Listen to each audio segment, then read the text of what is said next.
your own individual energy of how you're feeling. Really do check in with how you're feeling, your energy, okay?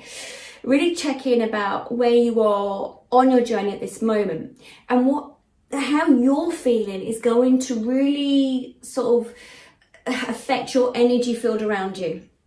So when I talk about energy field, it's really about your auric field around you. It's about how you come across to individuals. It's about how you're feeling. It's about, if you walk into a room, it's about how you feel that room is. It's almost like you can read that room without looking at individuals. It's about reading the atmosphere, seeing how it feels for you. It's more about that energy field around you. Okay, thank you. And what they're saying is, by not that mastering your own energy, by checking in about how you're feeling at this particular time and allowing yourself to naturally grow and allow things to happen for you, you're gonna attract like-minded people to you. Okay, so what they're saying is that like-minded people to you, good and bad, meaning, and good and bad, they don't like using that word necessarily. So if you're feeling really crappy in yourself, you may be then, like a magnet attracting another crappy person, or how they might be feeling. I think low vibrational frequency, they just use, they prefer that. So if you're feeling the low vibrational feeling, you're most likely going to be feeling then low vibrational feeling too. And then then what happens is it's like a speaker, in a sense that it magnifies it even more, and it can bring your own energy down. Okay, thank you. All right, okay. Now, I'll just go back a minute. When they're talking about soul well-being, it's important that you know how you're feeling in yourself, so that you can then start being aware of how other people's energy affects you. You'll be able to pick up on those people who are quite toxic, that sort of chuck things at you, the narcissists, the people that haven't done all that work or the personal development on themselves. That will show you how far you've come on your journey too at this moment in time.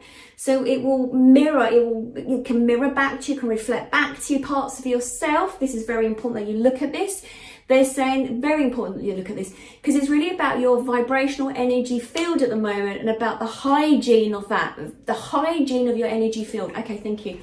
Okay, somebody asked me this week, they sent me a message on YouTube and sort of said to me, what would you do, or no, Facebook page, they said to me, what do you mean by spiritual hygiene? I was talking about something to somebody else. This is what they mean by that spiritual, or if you want to use soul well-being energy field, it's about knowing who you are, where you are on your journey, or how you are feeling. Then you get to feel that when someone comes into your energy field, or into your space, into the room, I don't know, they might write you an email, write you a text message, whatever, you'll be able to feel how it makes you feel. So this week I've had a couple of people that keep texting me constantly, which is lovely. I like messages and stuff, but you've got to be aware of what you put in the message and what you send out to an individual, because it can affect them. When I received one message this week, I was like, whoa, it really affected my energy field. I'm quite sensitive. And I was like, well, this is their stuff, not my stuff. And I bounced it back to them. I sort of pushed it back. I just sort of visualized as a mirror. I received it, and then as a mirror, it was like my shield, and it should bounce back to them. And they didn't text me the rest of the week, which is absolutely brilliant.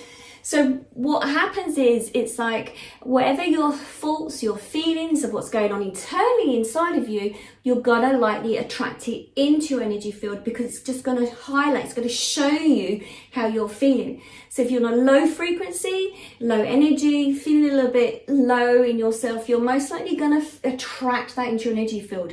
So the idea then is that you have to do the work on yourself. You have to focus on where you are in yourself and how you can raise your own frequency, your own energy.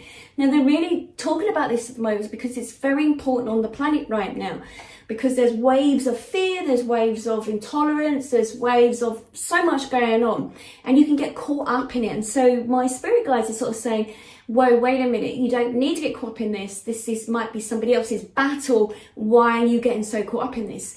And you can change this around for the whole planet. So you as an individual person, you can make your own difference in your energy field, and then you'll feel that this vibrates out, and then you start affecting others around you. So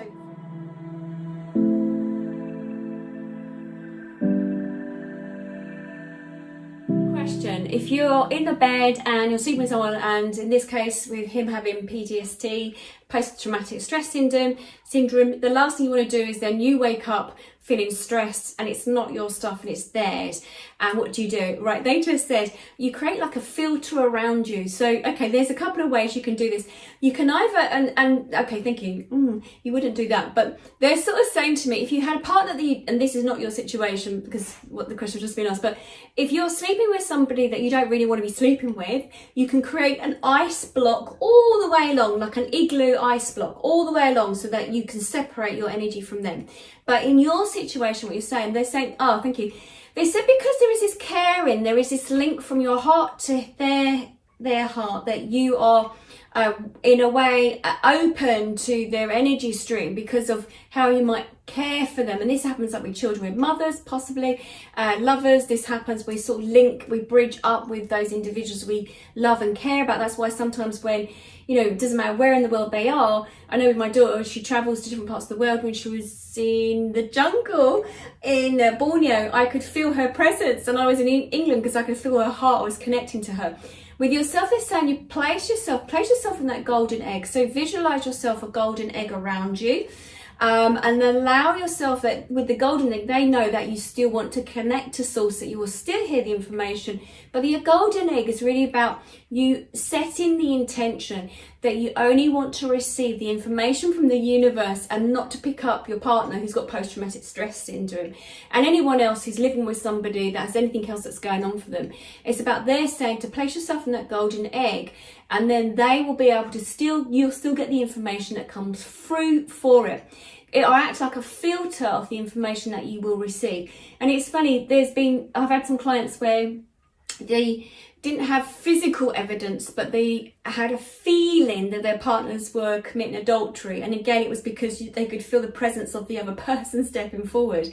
So it's interesting. So yeah, golden egg around you, that will help you with your energy stream that you still receive from the divine source and universe, the information you need, but you do not pick up on that. And they just said, remember to set the intention as well. When you're in bed, that again, you set the intention that you only want to receive information from the universe and the divine source that will benefit you, and that you get a good night's sleep, that you do not feel anyone else's other energy that you do not want to feel. Where you can also leak out energy. Be aware of that, how, if you're living with someone, your energy stream, how you could leak your own energy out because of you're allowing your energy level to decrease, devalue, they sort of said, and that's through fear. So it's about keeping that level high enough.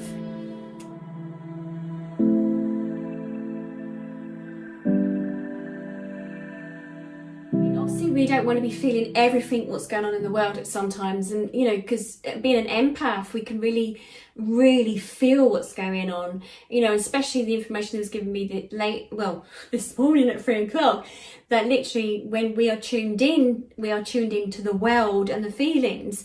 And that's why as empaths, we can feel the presence of the doom and gloom in some parts, and the worry and the fear, we're feeling it.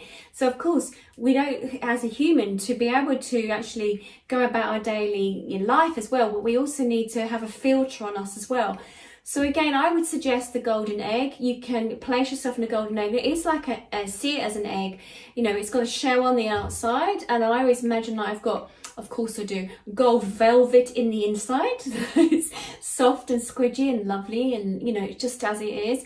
And they're sort of saying see it as a filter. So it might be that you have slits in it, that you have a filter, that you're aware of certain things that's still going on, but the filter is that you don't want it to sort of encroach upon your daily life. You have to also they sort of said check in with your own energy from time to time. You've got to be aware of how you're feeling, what could be going on about those around you too. So put yourself into a bubble up in a golden egg. That will help your energy. They also are saying to me, for you, and this must be for some others as well, they're talking to me about really rooting your feet. So imagine like like a tree, like a wise tree of wherever it is your motherland is, to imagine that you're rooted to the ground as well. And that seems to be important, because sometimes when we're too or we haven't managed our intuitive stage of us, we can then pick up so much, like that aerial, like a radio is picking up on so much. Whereas when we're grounded, it's more about being on the planet at this time, doing the practical things. That's being really more mindful. So they're saying also to use that tool as being really mindful, being practical, really grounding yourself at this moment, because you don't want to be sideswiped backwards and forwards, or like the ocean being, oh, they just said Neptune, okay, being washed all over the place, as in being your day being disrupted by everyone else's emotions. So again, really ground yourself at this moment too. It seems to be very important.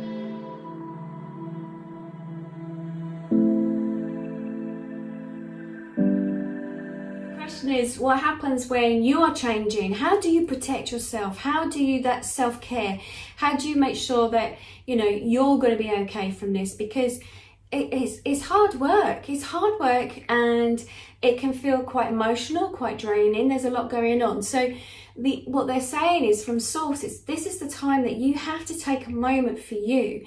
That again, by checking in how you're feeling.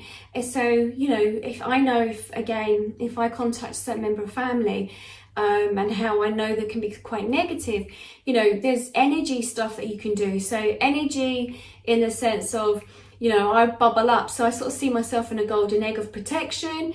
And so that when they do come back to me with some negative talk, it sort of bounces off. But this is like working energetically. So, as a Reiki master, I learned this many years ago, and I used to do this with certain clients. Some clients that come in, you can feel the negativity from them, and they're doing a really good job by coming to me to sort of, to work through it, to release it, to let go. But as an energy worker, sometimes you can pick up on that. So as an energy worker, you have to take care of your own energy. You have to balance it out. So, with particular members of family, I would place myself in a golden egg, and so that when I do see them, it sort of bounces off. It bounces off. If there's somebody around you that can be quite abusive, there's another technique, again, taught this and learnt this when being a Reiki master, to put a golden egg, but have this mirror reflection, like as if it's like a mirror ball from the 70s or 80s, like the dance balls.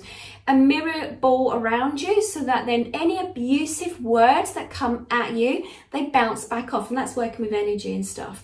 I know that I've used this when I was on the tube, when I used to work in central London many years ago.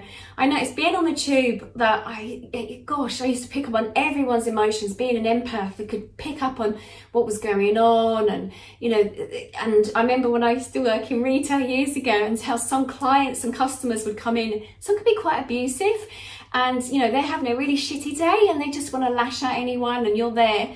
And I remember how I used to feel, and I used to feel drained of energy. I used to feel really depressed, really down in myself. And I couldn't understand why I was feeling this way. So, and my moods used to shift all over the place, and I started feeling very negative. So I was taught a technique, as in to put yourself into a mirror ball before you go onto the tube, to go on the train, and then whatever anyone, if they're thinking, also because thinking has an energy. So if a person on the train is thinking negative thoughts or abusive, energy will bounce back and away from it, so you're not absorbing it. Okay.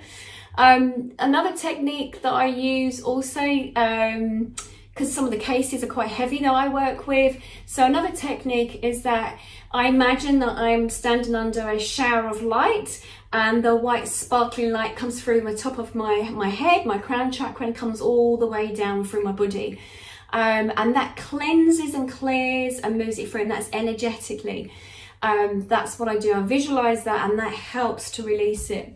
Also, salt baths are a great one with all the minerals and stuff. So by soaking your body in salt baths, that's a brilliant way of cleansing and clearing, getting rid of any negativity. If we're looking at those toxic people and how to deal with them, again, how I see it is, I actually see it that I place them into a little glass box, just gently to one side. I place them in a little glass box to one side, and I'll hear what I need to hear, but I won't hear the abuse, the toxic negative feedback from them. I just place them in a beautiful glass box, and I just send them healing light as well. So I might send them rainbow colours through, so that might work from an energetic sense that will pass on to them. But to protect yourself is really about keeping an eye on your energy, how it's feeling. If you feel down and you've been feeling in a happy mood, then you know it could be coming from those individual people, and spend less time with those individual people. You know, do what you can do energetically for yourself, and whatever you do energetically for yourself is going to help them as well, because that's just how it works, sort of in a karmic way. It's like a ripple effect, like waves of energy that'll go to them, and it will help them to heal as well.